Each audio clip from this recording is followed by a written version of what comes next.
Қайырлы күн, баршаңызға каналыма қош келдіңіздер.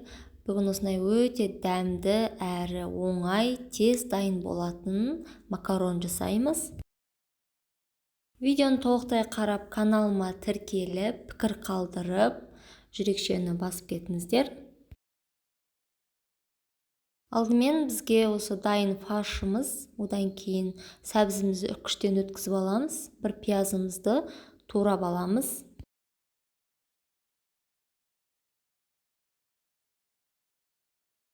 Қызып тұрған майымызға пиязымызды салып, жақсылап араластырып қуырып аламыз. Үстіне сәбізімізді салып аламыз.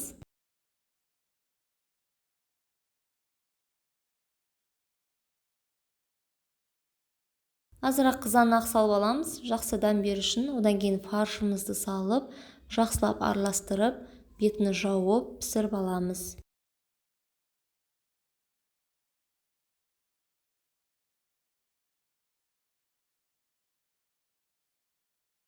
Бізде фаршымыз дайын болды.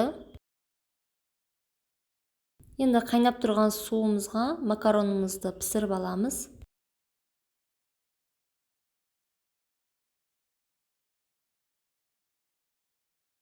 Осылай қызарып, әдемі болып піскен фаршымызға жаңа суда піскен макаронымызды салып, екеуін жақсылап араластырып аламыз.